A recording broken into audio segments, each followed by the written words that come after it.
मुसलमान तो इतनी बड़ी पावर है कि उसे कोई नुकसान पहुंचा ही नहीं सकता पूरी दुनिया में, ये नहीं कि हिंदुस्तान में। जय श्री राम मैं भी बोल रही हूँ प्यार से। मुसलमान है? हाँ मुसलमान है तो क्या हुआ, मुसलमान में तो इस्लाम में ये है कि हर मजहब की इज्जत करो। और हिंदू राष्ट्र जो बकते हैं उनके पास तो खुद ही इल्म की कमी है। ये जाए पाकिस्तान जाए, अफगानिस्तान जाए, कहीं भी जाए, इनको जाना पड़ेगा भारत छोड़ के। जहाँ पर तालीम दी जाती है, वहाँ बच्चों को पढ़ाई दी जाती है, वहाँ उन्हें नफरतों की आप शिक्षा दे रहे हैं। ऊपर वाली की लाठी बेआवाज़ है, जिस दिन पड़ेगी उस दिन आपको होश भी नहीं आएगा।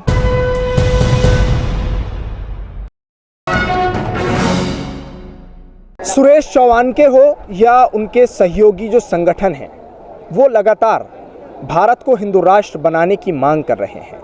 और यहाँ दिल्ली के जंतर मंतर पर, जहाँ इस वक्त मैं खड़ा हूँ, वहीं पर कुछ छोटे छोटे लड़के बच्चे भी लाए गए थे स्कूल के, और उन्हें गुरुकुल के यहाँ लाकर हिंदू राष्ट्र की शपथ दिलाई गई। और जो नारे यहाँ लगाए जा रहे थे, वो नारे हम आपको कैमरे से नहीं सुना सकते, ना आपको अभी दिखा सकते, क्योंकि उन नारों को दिखाने के बाद माहौल बिगड़ सकता है और उन नारों को आपको सुनाने के बाद हालात ख़राब हो सकते हैं। लेकिन वो नारे लगाए जा रहे थे, मुसलमानों के ख़िलाफ़ हिंदुओं को उकसाया जा रहा था, ये सारी चीज़ें हो रही थी। मेरे साथ कुछ मुस्लिम महिलाएं हैं इस मुद्दे पर बातचीत करने के लिए। सबसे पहले आपसे मैं ये पूछना चाहता हूँ कि ये जो हिंदू राष्ट्र की शपथ दिलाई जा रही है, भारत को हिंदू राष्ट्र बनाने की मांग की जा रही है, इस पर आप क्या सोचते हैं, कैसे देखते हैं इसको? ये तो बेबुनियाद सी मांग है, इसका कोई लॉजिक नहीं है, क्योंकि भारत तो भारत ही रहेगा। कितने जगह के इन लोगों ने नाम बदल दिए। शादरा के अंदर एक बाबरपुर जगह है, उसका हनुमान रोड रख दिया था नाम, लेकिन आज भी वो बाबरपुर के ही नाम से फेमस है। तो ये चीज़ें गलत हैं, है ना। और आप छोटे छोटे बच्चों को गोकुल से लाकर एक हुजूम दिखाना चाहते हैं, या उनके बच्चों के दिलों में ये फीलिंग डालना चाहते हैं मुसलमान ऐसे हैं या मुसलमान गलत हैं, तो वो चीज़ बहुत गलत है। आप नफ़रत हमारे लिए नहीं बोल रहे, अपने लिए बोल रहे हैं। इंशाल्लाह ये बच्चे ना कल को बड़े हो गए आपको ही नुकसान पहुँचाएंगे, हमें तो अल्हम्दुलिल्लाह कोई नहीं नुकसान पहुँचा सकता, चाहे आप कुछ भी कर लें। मुसलमान तो इतनी बड़ी पावर है कि उसे कोई नुकसान पहुँचा ही नहीं सकता पूरी दुनिया में, ये नहीं कि हिंदुस्तान में। ठीक है, आप कहीं पे गरीब तबका है या और बेचारे बेसहारा हैं, उन्हें कहीं इक्का दुक्का आप घेर लेते हैं या मार देते हैं, परेशान करते हैं, वो चीज़ बहुत गलत है। और ऐसी बात नहीं है, आप भी ऊपर वाले को मानते हैं और हम भी मानते हैं। ऊपर वाली की लाठी बेआवाज़ है, जिस दिन पड़ेगी उस दिन आपको होश भी नहीं आएगा, मैं यही कहना चाहती हूँ। लेकिन मोदी जी तो अपने नेताओं से कहते हैं, अपने लोगों से कहते हैं अपनी कार्यकारिणी की बैठक में कि मुसलमानों के बीच जाइए, उनके साथ बैठिए, उनसे बातचीत कीजिए, हैं ताल्लुकात आगे बढ़ाइए, क्योंकि चुनाव आ रहा है 2024 का। और फिर ऐसे में क्या मोदी जी की बात सुनी नहीं जा रही है या उनकी बात पहुंच नहीं रही है उन लोगों तक जो इस तरह के हालात बन रहे हैं?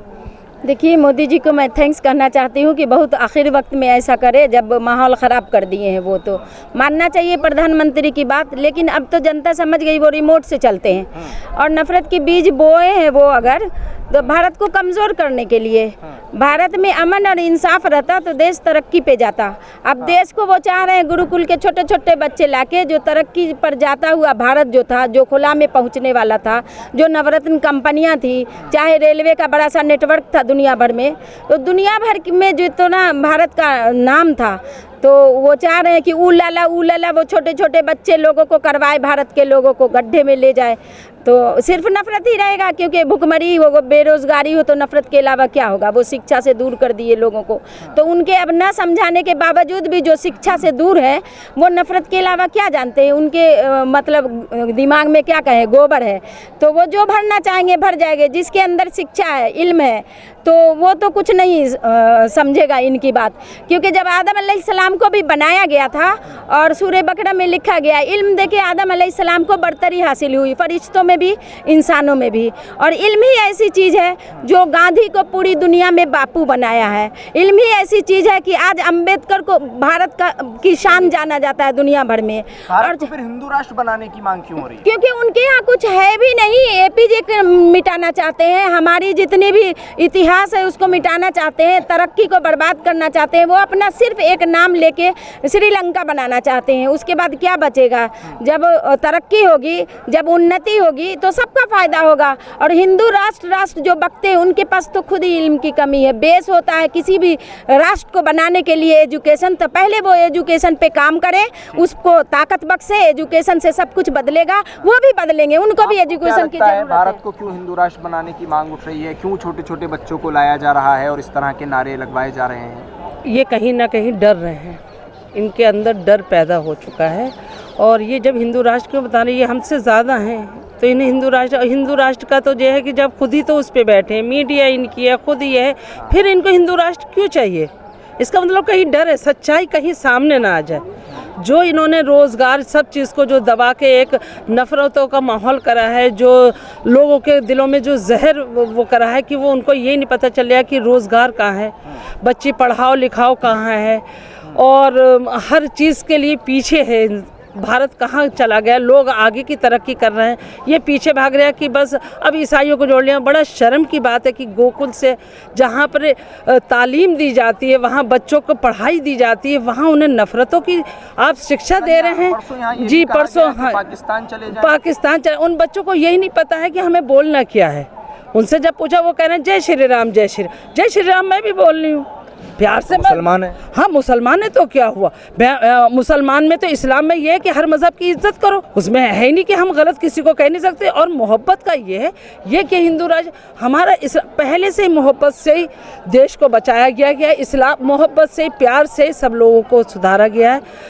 सब लोग एकजुट हुए, नफ़रत से आज तक कुछ पैदा नहीं हुआ है, ना कुछ हुआ है। तो इसलिए इनके दिलों से हमें, मैं अभी नफ़रत हटाओ संविधान बचाओ में थी मेघा पाटकर जी के साथ भी। कहते हैं कि आप लोगों से कि पाकिस्तान चले जाइए, उनको क्या जवाब है आप? पाकिस्तान क्योंकि हमने भी तो खून यहाँ पे, हमारे बुजुर्गों ने भी यहाँ पर खून दिया है, यहाँ की शहादत दी है उन्होंने भी। हमने देश को आज़ाद करा है, तो हम कैसे चले जाएं पाकिस्तान?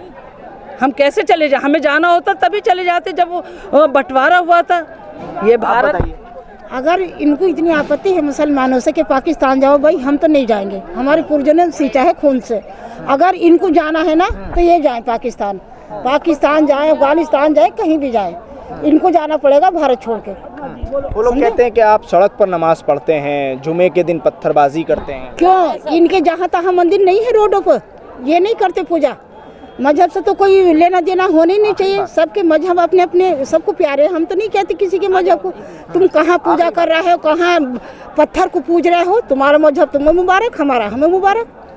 रही बात इसकी, ये हिंदू के हिंदुस्तान, हमें हिंदुत्व बनाना ये है, हम नहीं बोलेंगे। हमारे हिंदू भाई बहुत खड़े हैं हमारी पक्ष के लिए।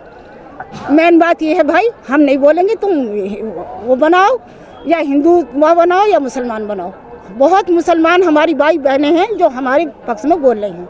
हिंदू भी हैं? हिंदू बहुत है, मुसलमान नहीं बोल रहा है कि तुम क्यों बना रहा है, बनाओ तुम्हारे अंदर अगर हिम्मत है तो। अच्छा, आप कह रही हैं कि नफरत के खिलाफ हिंदू ही बोल रहे हैं, मुसलमान तो बाद में बोलेंगे। मुसलमान हम लोग बाद में बोल रहे हैं, आज हमें मौका मिला बोलने का। हम तो देख रहे हैं न्यूज, हिंदू बहन भाई हमारे बोल रहे हैं, इसी के खिलाफ हैं। तो ये हमारा नुकसान नहीं है। आखिरी बात पूछना चाह रहा हूँ मैं आपसे कि ये जो नफरत का माहौल है, इसके खिलाफ जो हिंदू हैं, हिंदू समुदाय के लोग हैं, क्या वो इसके खिलाफ बोलते हैं? आपको नज़र आता है ऐसा कुछ? देखिए, फ्रंट पे तो नहीं आना चाहते वो लोग भी, क्योंकि बजरंग दल ये सब है, लेकिन अंदर खाने हमारी जब भी बात होती है लोगों से, या हमारे जो दोस्त हैं सारे लोग हैं, सब बुरा ही बुरा कहते हैं, कोई अच्छा नहीं कहता। कहते हैं देश में ना एजुकेशन है, ना तरक्की है, और महंगाई इतनी है, जो मुद्दे हैं उन पे तो काम हो नहीं रहा, जो नहीं है उन चीज़ों को फालतू। ये हिंदू लोग भी बोलते हैं और वो कहते भी हैं, ऐसी बात नहीं है। आप किसान आंदोलन में कितने लोगों ने बोला, साथ दिया किसानों का, तो हक के लिए हर कोई खड़ा हो जाता है। अगर आप सच्चे हैं तो आपका साथ हर कोई देगा। और हमारी सरकार को होना चाहिए, जो इस तरह के धरने होते हैं जंतर मंतर पे खुलेआम बोला जाता है, और मोदी जी कहते हैं मुसलमानों के साथ रहिए, उनके साथ खड़े रहिए, तो वो गलत है। ऐसे कैसे प्रधानमंत्री हैं जिनके लिए हर कोई तैयार है, जान देने को तैयार है, और उनकी बात का पालन नहीं हो रहा? या तो वो अंदर खाने कुछ और कहते हैं और पीछे से भड़काते हैं कि आप करिए, तो वो चीज़ गलत है। ऐसा नहीं होना चाहिए देश में।